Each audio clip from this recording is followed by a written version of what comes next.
love the chase. I love the challenge. I love everything that goes into targeting mature whitetail. Welcome to Chasing Bucks, where you learn how to take down your biggest deer. All right, guys, welcome back to Chasing Bucks. Learn about everything, how to take down that biggest buck this year. So what are we talking about today? Hinge cutting and TSI. Two awesome tools to utilize on your property to create better deer habitat, better screening, better deer, doe, and buck bedding, which will result in you getting a shot at more and bigger bucks. So I'm going to show you a perfect example first here on the property. So you take a look behind me. You see how thick this is? Looks like great deer habitat, great deer bedding, right? Just where I'd want to be if I was a doe or a buck to bed. Let's look what we got behind me. A little different story, right? This is my neighbor's woods. This is my property. Why does it look like this? Hinge cutting and TSI 2 years ago. This come up in 2 years. This is what happens when you hinge cut and take out trees to bring sunlight down to the forest floor. The last thing you want is this, big open woods. Summertime, yeah, you'll hold bucks. You'll get velvet pictures of bucks. October, November, it doesn't do you a whole lot of good. This is what you want. This is where those does are gonna bed, the bucks are gonna bed. I got a food plot right on the back side. This is how thick and nasty this got in 2 years, taking some trees down. So we're gonna show you guys some results of hinge cutting and talk about TSI. This is a 5-acre space I have to work with back here, so I do everything I can to make that 5 acres seem as big as it can, which brings in big bucks. So thanks for tuning in, guys. Good winter project. Great thing to do in the winter because you can see how open everything is. You know, it's obvious how open everything is this time of year, and you know where you need to do this. You don't want to make it too thick where the deer can't get through, but you want to create pockets. You guys see how thick that is? That is just what you want for a good whitetail property.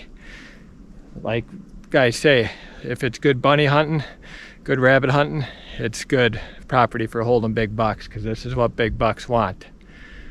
They don't want your big open woods like I showed you before. This is a food plot here. You'll get bucks to travel through there once in a while, but they're not going to hold. They're going to hold the properties like this. So I took down some box elder trees in here. I'm going to show you behind me. I did this 2 years ago, and look at the new shoots. Each where you got a big shrub, and this is almost February here, so there's no greenery, but an old stump. And look at all the growth in the browse. You know, that first year initially when you take a bunch of trees down, even the first year I did, bring that sunlight to the floor, I had good browse, chest high, good screening. I mean, it's amazing. Don't be afraid to take down some trees, guys, especially if they're box elder, poplars. This is what I did in 2 years on my small 5 acres I have to hunt behind my house back here. I reaped the benefits of it. I shot a real nice buck again this year. Last year I shot a nice 10 point. This year I shot another nice 10 point. So, you know, it works. You know, do the hinge cut, the clear cut. Just think about where you're doing it. You want to do it in those select areas where it makes sense. So I'm going to show you guys how much extra cover I'm going to do. I'm going to hinge cut this box elder behind me. It's going to create new shoots, nice browse for the deer, and it's going to create good screening and bedding as well. Let's cut her down.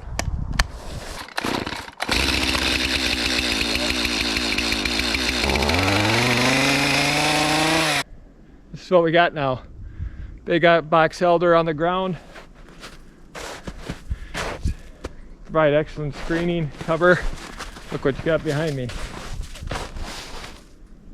So all this you see behind me are new shoots from box elder trees that I took down because I got this huge old food plot behind me.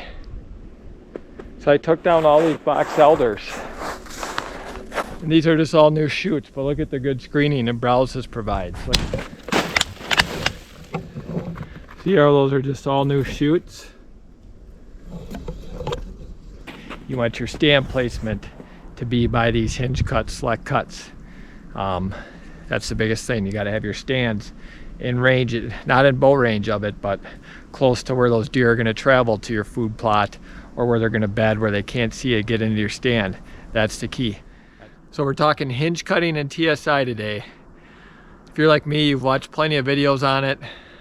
It's obviously a very effective method to bring your whitetail habitat way up and to provide some browse. It can even make a small hunting property.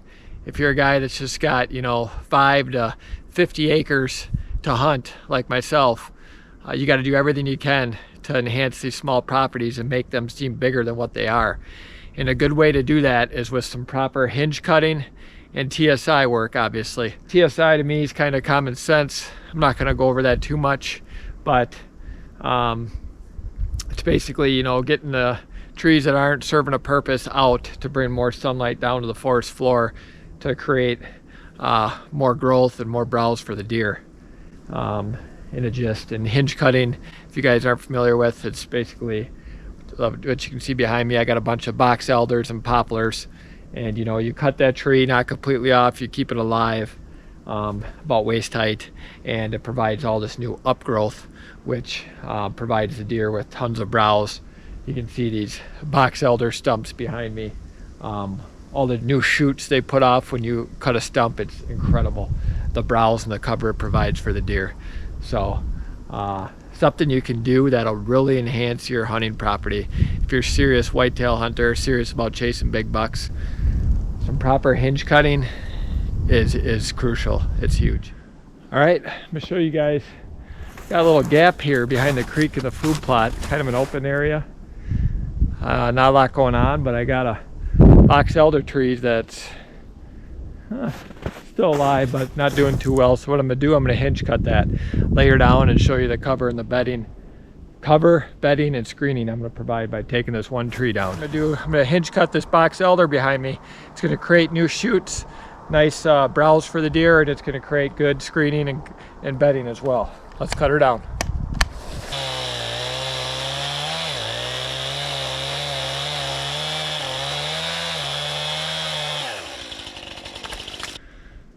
All right, this is what we got now. Big box elder on the ground, big buck. The most important factor, hands down, is placement of hinge cutting and TSI work. You don't have a bunch of woods. If you just go out and I'm gonna do some hinge cutting, I seen online I was supposed to hinge cut and TSI take some trees down and just randomly go out and do it. Yeah, sure, it'll benefit you because anything's better than an open woods. The last thing you want is an open woods. That's good habitat in the summertime. Big open woods. That's where those big bucks are going to be. Come fall, not so much. They're going to want thick cover, where they feel safe, good screening. You can see I got a creek right here. I hinge cut right on the back side of this creek, and the reason being, we got a clover food plot behind me. You can see cleared out, and then I got a soybean plot right back here. And then oats. So I got soybean, clover, and oats plots all down this line. So I do hinge cuts right on the back side of that. Why am I doing that? Well, it goes to my neighbors over there, so I can't go in there and hinge cut regardless. So if you guys are in a situation like that where you got some woods and you butt up to woods that's either public woods or your neighbor's woods, don't be afraid to take a bunch of trees down to separate your property. What it's going to do is all these trees I took down is going to provide excellent doe bedding. I've seen it firsthand. So I got stands back here, and all this hinge cutting, you got a big open woods, and then you got really good doe bedding and some bucks will bed right in here too. You'd be surprised. But excellent doe bedding because you got an oats food plot and a clover and soybean food plot right on the other side of this creek. So when I hinge cut this, those does, they like to bed right off the food plot. So guess what? Come the rut, I got a runway. I got corn I plant out there on the back side of this food plot. So I got a runway. When I get a south wind, all this doe bedding in here that I created, and I hinge cut good 200-yard down line here. Those bucks are gonna run the downwind side of this big doe bedding area, my lane, where I funnel them with the corn, right to my stand. It worked for me this year, It's worked just about every year since I did all this hinge cutting in here and created all this doe bedding. Those bucks will cruise. So you got doe bedding right next to a great food source, oats, a little bit of clover and some soybeans, and just creates the perfect trap for these big bucks. So if you can do a bunch of hinge cutting right off a food plot, you know what else it does? It screens this off. So you got some screening where these deer feel safe. Like I said, you got an open woods over here. You got a big ag field behind me. So with your stand, you want some screening so these deer aren't seeing you get into your stand. So it provides excellent screening as well. So you can get into your stand, out of your stand without being detected. Access is huge. You know, if you have bad access or exit, you're bumping deer all the time, you're not gonna kill big deer consistently. All right, guys, got some more hinge cutting done for this winter. Every winter I go in and take a look, and I can always find a couple more spots that need to be cut to create that extra bedding. Remember, when you do your hinge cutting, don't make it so thick where the deer can't even navigate through. That's not going to do you any good. You gotta leave walkways. You gotta create some pockets where the deer can walk through, where they're not going to use the space if it's that thick. That's one of the biggest mistakes guys make when they do hinge cutting and TSI. So make sure not to do it too thick. But the biggest thing is make sure you do it in the right spot, where you got a food plot, where you got some stands, where those big bucks, if you guys are after those big bucks like me. So winter's a great time where you can see how open it is. There's not mosquitoes, you're not sweating. Get in there in the winter, you're bored, twiddling your thumbs, looking for something to do.